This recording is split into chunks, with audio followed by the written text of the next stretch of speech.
One king, 35,000 soldiers, and a hunger for conquest that would not stop until the gods themselves said no. Chapter 1. The Son of Philip, a kingdom forged for war.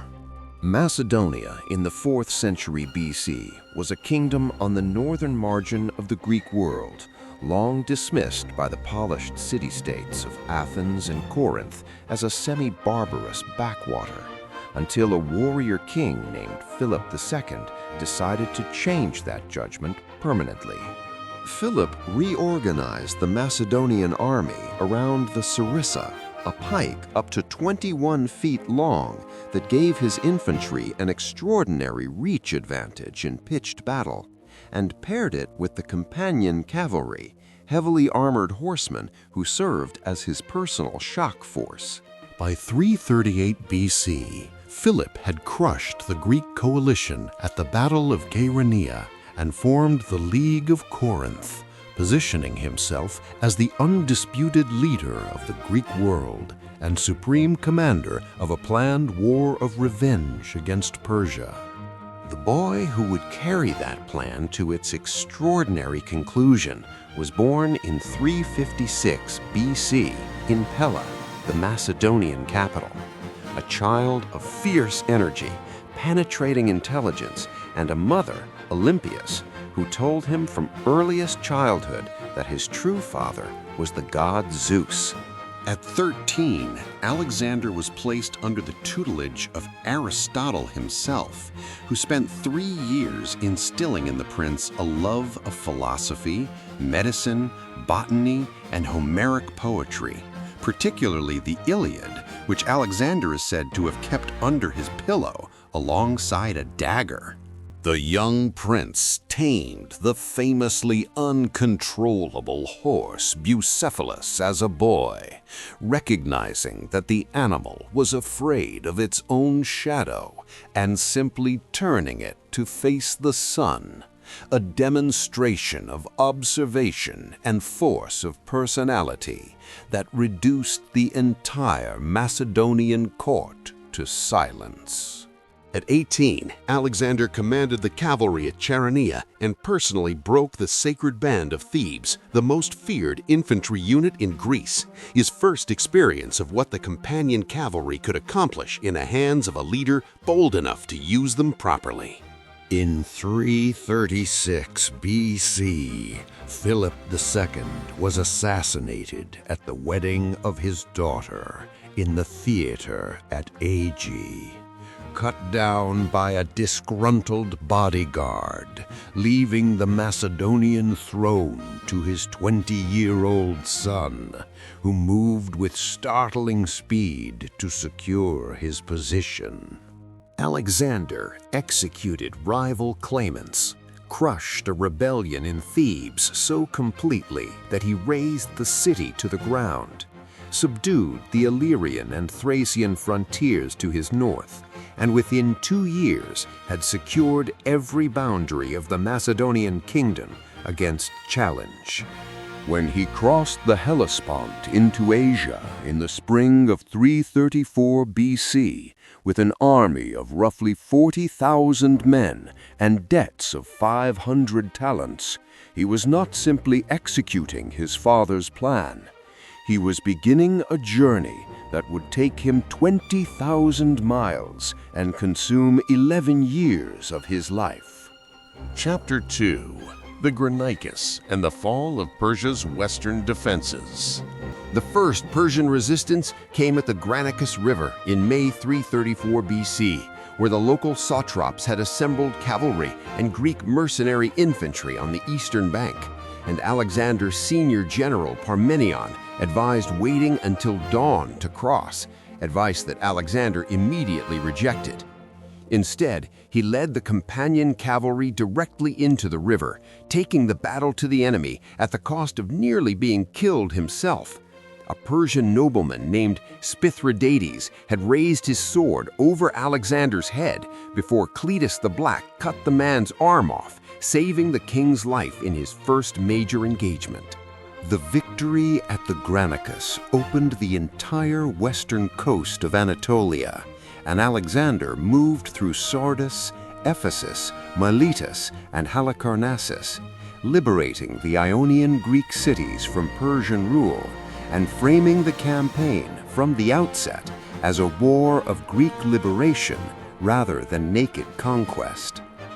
At Gordium, in the winter of 333 BC, Alexander encountered the famous Gordian knot, a complex leather knot tied to a wagon that legend said only the future ruler of Asia could untie, and resolved the puzzle with a stroke of his sword, a moment that became immediately famous as an emblem of his practical, uncompromising approach to obstacles.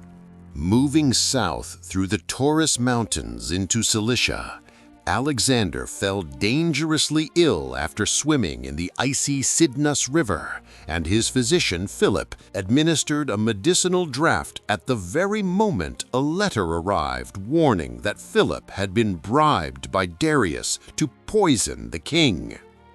Alexander drank the medicine while holding the open letter, demonstrating either extraordinary trust or extraordinary nerve. The armies of Persia and Macedonia met at Issus in November 333 BC on a narrow coastal plain near the modern Turkish-Syrian border, where the constricted terrain negated the Persian numerical advantage, and Alexander's diagonal cavalry charge directly toward the Persian command created instant panic. Darius III, the Persian great king, fled the battlefield in his chariot, abandoning his mother, his wife, and his daughters to the mercy of the conqueror. Mercy that Alexander extended with pointed scrupulousness, treating the royal captives with full ceremony and refusing to touch Darius's wife despite her famous beauty. The capture of the Persian royal family was the most valuable psychological prize of the campaign. It demonstrated that Alexander was not a barbarian raider, but a legitimate monarch who respected the dignity of kings, even the king he was in the process of destroying.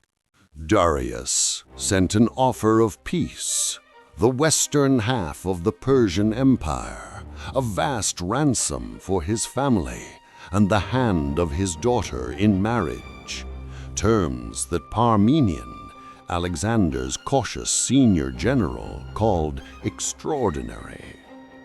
Alexander's response, characteristically, was to say that if he were Parmenion, he might accept such terms. But since he was Alexander, he would take everything, and the march south toward Egypt began. Chapter 3: Egypt, Gaugamela, and the Fall of the Achaemenid Empire. The siege of Tyre, the great Phoenician island city half a mile offshore, was the most technically demanding operation of the campaign. Alexander's engineers built a causeway from the mainland to the island, a feat that took 7 months. The Tyrians burned the Macedonian siege towers with a fire ship, and Alexander ultimately broke through the walls with floating siege engines before sacking the city and selling its population into slavery. Egypt greeted Alexander as a liberator from Persian domination, and at the Oracle of Amun in the remote Siwa oasis, a 10-day desert journey from Memphis, the priests recognized him as the son of the god, providing a divine legitimacy for his kingship that would become increasingly central to his self-presentation as the campaign deepened. At the mouth of the Nile in 331 BC, Alexander founded the greatest of his 20-odd eponymous cities, Alexandria, laid out on a grid between the Mediterranean and Lake Mareotis, destined to become the cultural capital of the ancient world, home to the library, the museum, and scholars including Euclid and Archimedes. Returning from Egypt, Alexander crossed the Euphrates and Tigris to confront Darius on the wide plain of Gaugamela, terrain that Darius had chosen specifically to allow his numerically superior cavalry and scythed chariots to operate freely, even having portions of the ground leveled in advance. The battle on October 1st, 331 BC, was the decisive engagement of the entire campaign. Alexander executed a classic oblique advance, deliberately opened a gap in his line to swallow the chariot charge, and then personally led the companion cavalry in a wedge-shaped thrust directly toward Darius himself. Darius fled for the second time, and the Persian Empire, the largest in human history, stretching from the Aegean to the Indus, held together for 2 centuries by the prestige of the Achaemenid dynasty, collapsed with remarkable speed once its king had run from the battlefield. Babylon opened its gates without resistance. Susa surrendered. At Persepolis, the ceremonial capital of the Persian kings, Alexander found the greatest treasure hoard in the ancient world: 120,000 talents of silver, enough to fund his entire remaining campaign many times over. Chapter 4: Blood and Fire. The Eastern Satrapies and the Price of Conquest. After Darius was murdered by his own satrap Bessus in 330 BC as he fled Alexander's pursuit, the campaign entered its most brutal phase. Alexander pressed deep into the eastern provinces of Bactria and Sogdiana, modern Afghanistan, Tajikistan, and Uzbekistan, where the terrain favored guerrilla warfare and the local commanders had no intention of surrendering. The campaigns in these regions lasted 3 years and were the most grinding of the entire march. The Sogdian cavalry under Spitamenes raided supply lines, ambushed detachments, and dissolved before the Macedonian phalanx could be brought to bear, forcing an army designed for pitched battles to fight a very different kind of war in a very different kind of landscape. Alexander himself was seriously wounded at least 3 times in this period. An arrow struck him in the leg during the Sogdian campaign.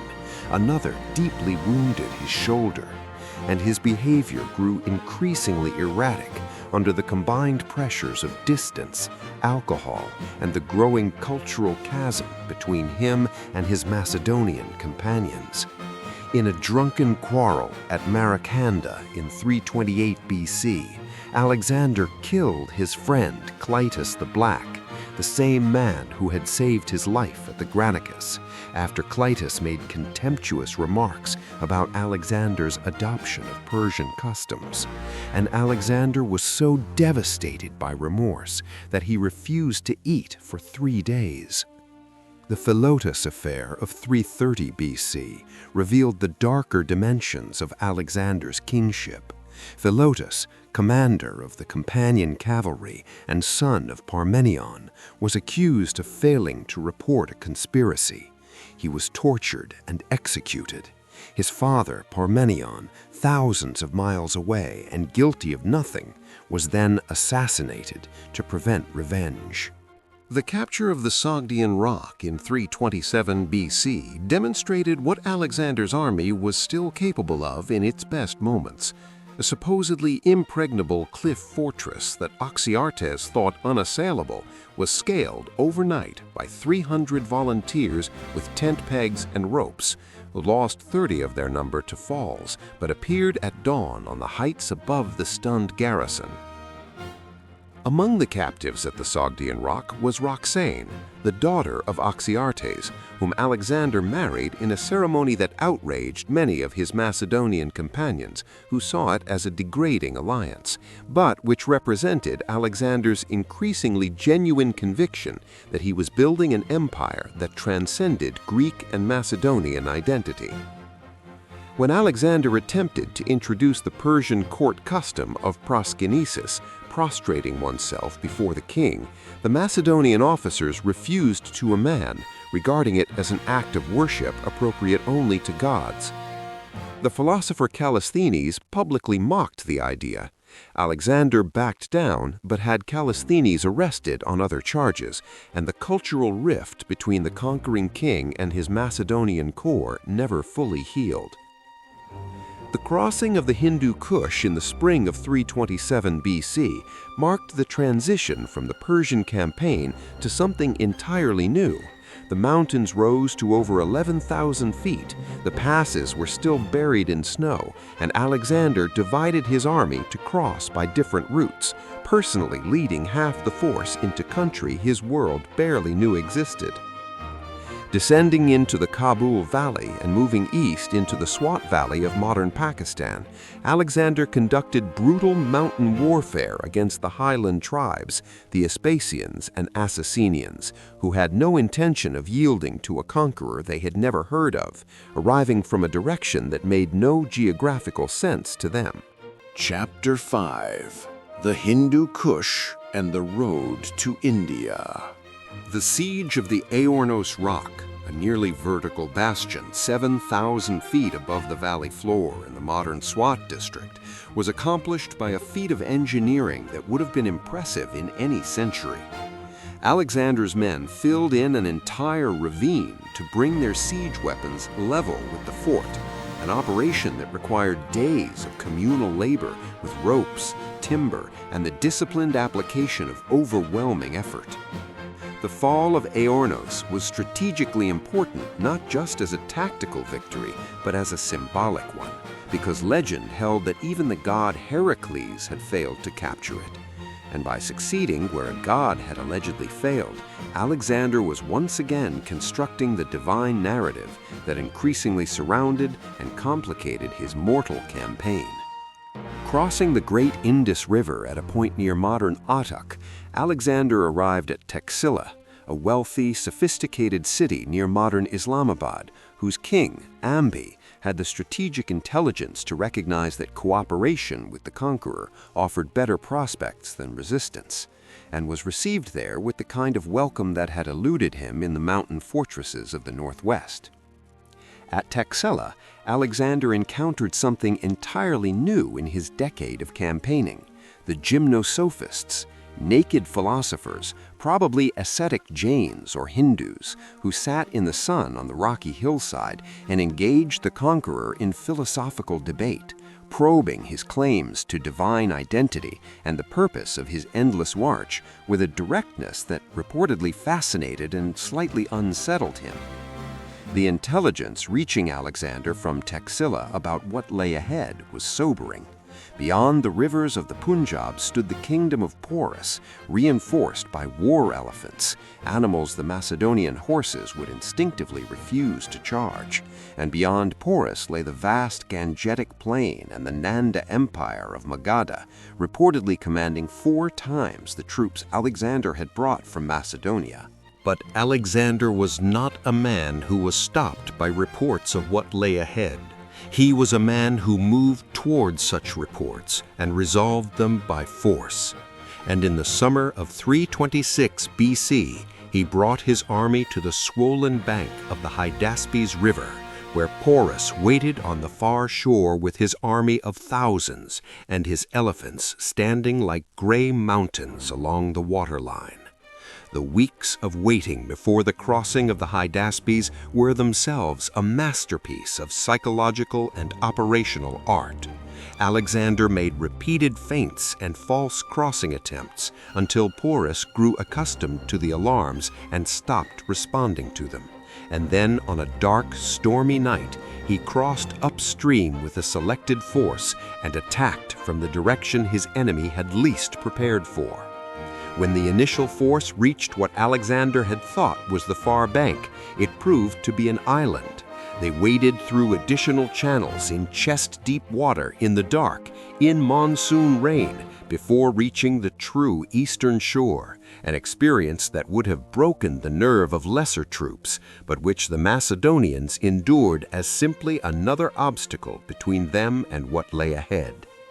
Beyond the rivers of the Punjab stood the kingdom of Porus, reinforced by war elephants, animals the Macedonian horses would instinctively refuse to charge. And beyond Porus lay the vast Gangetic Plain and the Nanda Empire of Magadha, reportedly commanding 4 times the troops Alexander had brought from Macedonia.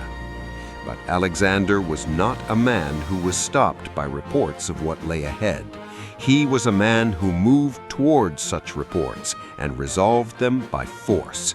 And in the summer of 326 BC, he brought his army to the swollen bank of the Hydaspes River, where Porus waited on the far shore with his army of thousands and his elephants standing like gray mountains along the waterline. Chapter 6. The Battle of the Hydaspes, Alexander's greatest triumph in India. On the morning that followed the covert crossing, Alexander faced the most formidable array he had encountered since Gaugamela. Porus commanded between 20,000 and 50,000 infantry, 2,000 cavalry, 300 war chariots, and 200 war elephants. The elephants being the decisive tactical problem, since cavalry horses could not be driven directly at them. Alexander's solution was precise and systematic. Engage the elephants with infantry who jabbed at them with sarissas and attempted to wound them in the feet and trunks, while his cavalry swept around both flanks, squeezing the Indian force from 2 directions simultaneously, as Craterus crossed with the main Macedonian force to attack from the rear. The battle lasted approximately 6 hours, and the elephants, enraged by wounds, maddened by the noise and press of battle, became as dangerous to their own side as to the Macedonians, trampling Indian infantry who could not get out of their path, turning what had been a weapon into a catastrophe for the men behind them.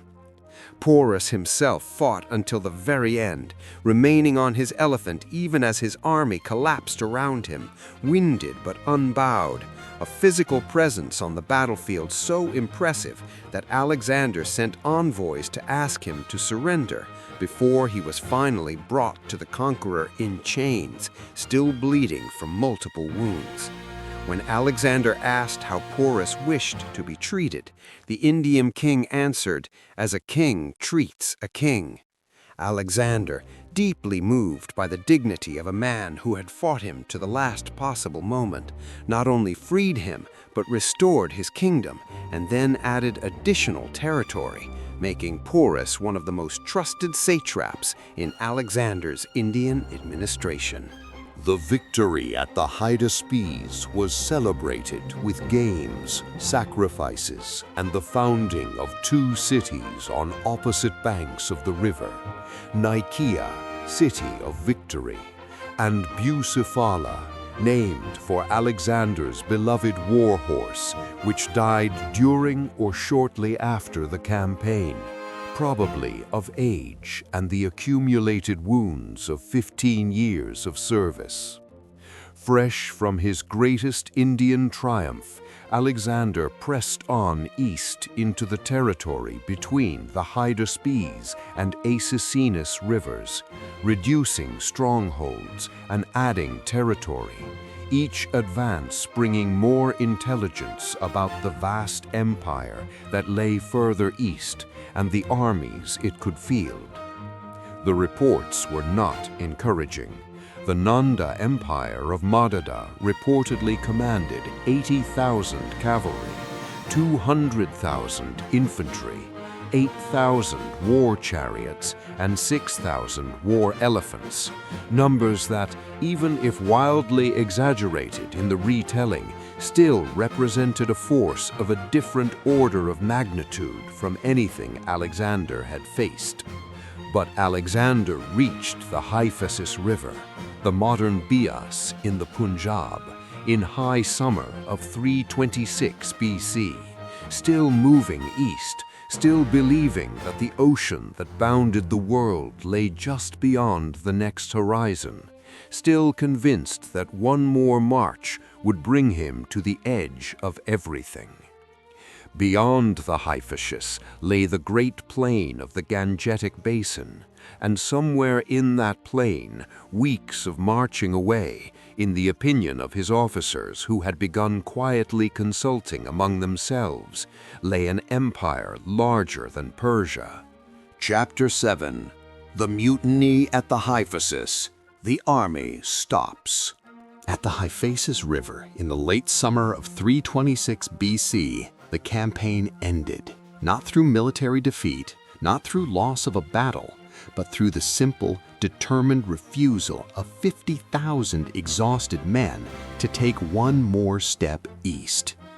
They had been on campaign for 8 years, had crossed 3 mountain ranges and 4 major deserts, had fought in monsoon rain and Central Asian blizzards, had each been wounded multiple times, and the reports of what lay ahead were more frightening than anything they had yet survived. Alexander summoned his officers and delivered a speech that preserved his reputation as one of the greatest orators of the ancient world. He spoke of glory, of the divine commission that drove him, of the edge of the world that lay within reach, of what it would mean to stop when they were so close. And the response was silence, the terrible silence of men who had decided. Then Coes, one of Alexander's most trusted and experienced generals, rose and spoke on behalf of the army with an eloquence that matched Alexander's own. "Look at these men," he said. "Look at how few remain of those who crossed into Asia. Look at the graves they have left behind them. Look at their faces, and ask whether the gods themselves are not telling you that this is where the journey ends." Alexander, furious and devastated in equal measure, withdrew to his tent and remained there for 3 days, a gesture unmistakably reminiscent of Achilles' famous sulk in the Iliad, the heroic posture of a man refusing to accept what he cannot change. And the army waited, not wavering. On the 4th day, Alexander announced that the sacrificial omens had been unfavorable. The gods themselves had spoken, and the army would turn back. And the response from 50,000 soldiers was a roar of relief and gratitude that reportedly swept across the Punjab like a wave. Before leaving, Alexander ordered 12 enormous altars built at the Hyphasis, one for each of the Olympian gods, to mark the boundary of his campaign, the edge of his world. Monuments that the Indian king Chandragupta Maurya would later show to Roman ambassadors as proof of how far the Macedonian had come. The mutiny at the Hyphasis was the moment when Alexander's humanity was most clearly visible. He was stopped not by a general, not by a god, not by an army, but by the accumulated exhaustion of the men who loved him enough to follow him 8,000 miles and cared about him enough to refuse to kill themselves on his behalf any further. Fresh from his greatest Indian triumph, Alexander pressed on east into the territory between the Hydaspes and Aornos rivers, reducing strongholds and adding territory, each advance bringing more intelligence about the vast empire that lay further east. Beyond the Hyphasis lay the great plain of the Gangetic Basin, and somewhere in that plain, weeks of marching away, lay an empire larger than Persia. But the army had made its decision, and even Alexander could not unmake it. Chapter 8. The Desert, the Death, and the Undying Legacy. The return from the Hyphasis was as eventful as the advance had been.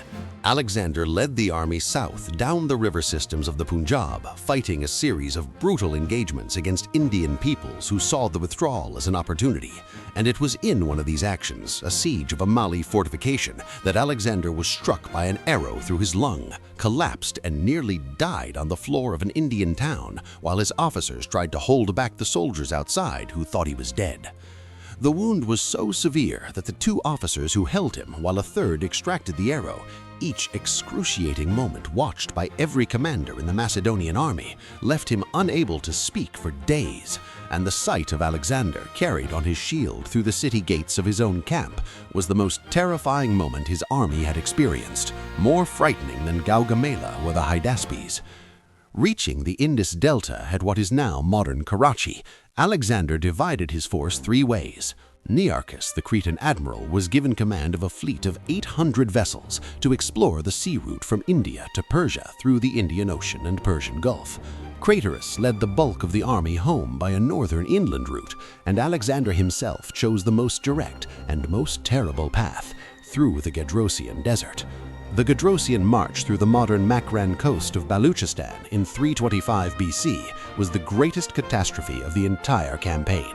60 days of extreme heat, salt desert, no water, shifting dunes, flash floods in the dry riverbeds, and a pace that allowed the army to move only at night. And the army that went in was a fraction of an army when it came out. Estimates vary widely, but Alexander may have lost a quarter of his remaining force and a far higher proportion of the camp followers, wives, children, servants, merchants who accompanied every ancient army, the forgotten majority of those who died in the desert without a name in any chronicle.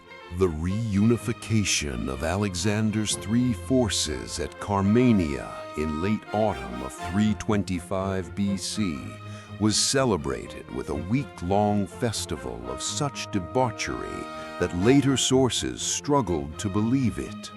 But the horror it was celebrating away, the knowledge of how many had died, sat at the center of every cup raised in those days.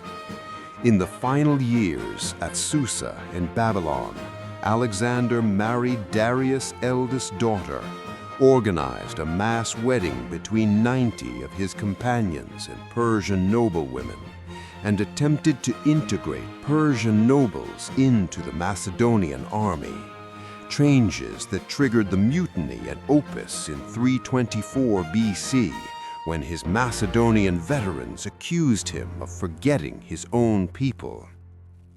Hephaestion's death at Ecbatana in 324 BC, the closest friend of Alexander's life, the man who had been beside him since childhood, the person who knew him better than anyone, struck the king with grief so total that he reportedly lay weeping on the body for a day and a night.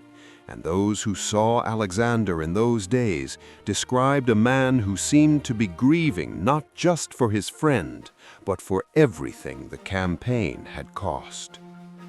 Alexander the Great died in Babylon in June of 323 BC, at the age of 32 or 33, of a fever that began after a night of heavy drinking and progressed over 12 days until his voice was gone and he could no longer lift his hand in greeting. Though what killed him, whether typhoid, poisoning, or something else entirely, has been debated by historians and physicians ever since. His empire, stretching from Greece to the Punjab, from Egypt to the Oxus, had no successor. It was divided among his generals in 40 years of war that produced the Hellenistic world, spreading Greek language and culture from the Adriatic to the borders of India, changing every civilization it touched, and creating the conditions in which the New Testament would be written. The Buddha's image would be carved in stone, and Rome would rise to fill the space Alexander had opened.